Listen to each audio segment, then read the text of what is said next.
Good day and a warm welcome to today's Thailand news for the 9th of May 2025. As always, we take a current look at what's moving the land of smiles. Direct, relevant, and to the point. Bangkok. First charges loom after building collapse. As of 8 May 2025, following the tragic collapse of the State Audit Office SAO building in Bangkok during the earthquake on the 28th of March, police are preparing to file charges against at least 5 engineers and inspectors believed to have contributed to the disaster through negligence. According to the Metropolitan Police Bureau, more than 100 witnesses have already been interviewed. The investigation is reported to be around 80% complete. Those questioned include SAO officials, construction firms, and relatives of the victims. So far, 81 bodies have been recovered, while 13 people remain missing. Collected steel and concrete samples are currently being analyzed by forensic experts. The basis for the charges lies in Section 227 of the Criminal Code, and in the event of fatalities, Section 238 would also apply. Government auditors may also face charges under separate misconduct regulations. Officials from various agencies are now discussing how to preserve evidence at the collapse site in Chatuchak, including representatives from the Bangkok Metropolitan Administration, the Department of Disaster Prevention and Mitigation, the Department of Special Investigation DSI, and forensic police units. According to Suryashai Rawiwan, Director of Disaster Prevention, preparations are underway to transfer control of the site back to the SAO once rescue operations have been completed. Defense Minister Phumtham Wachayakai stated at an anti-corruption seminar that investigating the building materials would be complex, but that all responsible parties would be brought to justice. He stressed that the government is committed to uncovering the full truth. Conclusion: the path to accountability is clear. Initial consequences are expected imminently. Inflation falls in April 2025, first decline in 13 months, thanks to lower oil prices, milder weather, and targeted measures to reduce the cost of living. Inflation in Thailand fell by 0.2% in April compared to the same month last year. This marks the first decline in 13 months. A significant signal for consumers. Consumer Price Index drops to a new level. What lies behind the decline?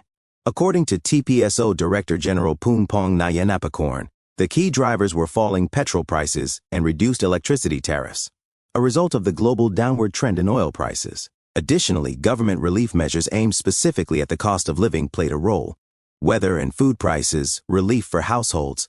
Another contributing factor, the relatively mild summer this year, led to lower prices for vegetables and hen's eggs. This significantly eased inflationary pressure in the food sector. Not all prices are falling, but the impact remains limited. While prices for certain food categories such as pork, ready meals, and spices have increased, their impact on the overall CPI has been limited, according to the TPSO. Month-on-month comparison, slight decline. Compared to March, which recorded an index value of 100.35%. Inflation in April fell by 0.21%. Annual average shows moderate increase. Despite the positive outcome in April, the average inflation rate for the period from January to April rose by 0.7% year-on-year. TLS, your bridge abroad, in Thailand, and wherever you need us. ThaiLifeSolutions.com. Update, May 2025. Thailand eases access to long-term residence visa, LTR. The Thai government has announced major changes to its long-term residence visa program, aimed at attracting wealthy investors, highly skilled professionals, global talents, and their families. The new criteria, published by the Thailand Board of Investment, make the program significantly more accessible. Key updates at a glance. 1. Wealthy global citizens. Previously, an annual income of at least $80,000 was required.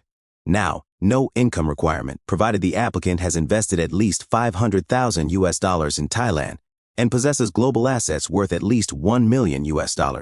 2. Highly skilled professionals. Previously, relevant work experience in targeted sectors was mandatory. Now, no work experience required. Professors of all disciplines within relevant educational sectors are now eligible. 3. Remote workers and expatriate professionals. Previously, 5 years of relevant work experience and high revenue criteria for the employer. Now, no work experience required. The revenue threshold for employers has been reduced to $50 million. Subsidiaries now also qualify. 4. Family members.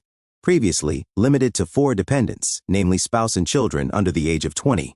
Now, parents and all legally dependent individuals are eligible, with no cap on the number of dependents. Note, these changes will take effect upon official confirmation by the Ministry of Interior. 5. Wealthy retirees. Unchanged, applicants must be over 50 years old with passive income of at least $80,000 per year, or $40,000 per year, plus an investment of at least $250,000 in Thailand. Insurance requirements unchanged. Health insurance coverage in Thailand of at least $50,000 for a minimum of 10 months, or Thai Social Security, or savings of at least $100,000 for the applicant plus $25,000 per dependent. Conclusion. These reforms strengthen Thailand's position as an attractive destination for international professionals and investors.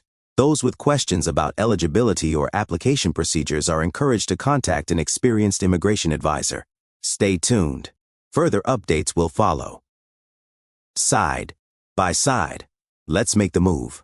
Abroad, together. On the ground, getting it. Right from day one, with TLS. Independent. Efficient. Honest. Ready when you are.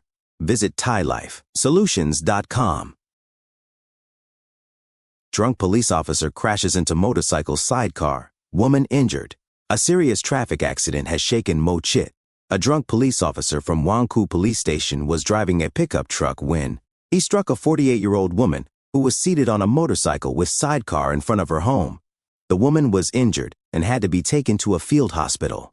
The incident occurred on the 5th of May 2028 in the sub-district of Thong Phraya, Sanam Chaiket District, Chachoengsao Sao Province. The driver is a 52-year-old police captain, serving as deputy inspector at Wangku Station. According to video footage, he was speeding as he approached the parked motorcycle and crashed head-on into the woman.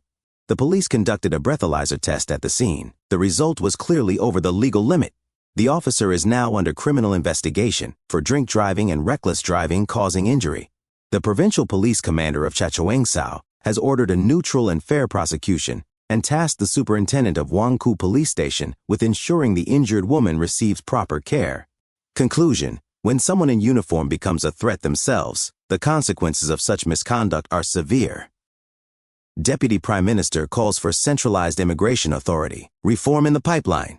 Thailand's Deputy Prime Minister and Interior Minister Anutin Charnvirakul has submitted a proposal for the establishment of a dedicated immigration department. The aim is to improve the management of cross-border migration involving both Thai nationals and foreign citizens. On Wednesday, he presented a formal request to the chair of the Immigration Commission, recommending the formation of a subcommittee to assess the feasibility of such a department. The Ministry of Interior is currently responsible for key areas including national security, residence permits, citizenship applications, and the civil registry. Existing databases are to be expanded in order to streamline immigration services, without the need to build an entirely new system. This proposal is part of a broader administrative reform program aimed at increasing government efficiency. As early as January 2017, the Cabinet approved measures granting regulatory authority to ministries and appointed the Permanent Secretary of the Interior Ministry as chair of the Immigration Commission.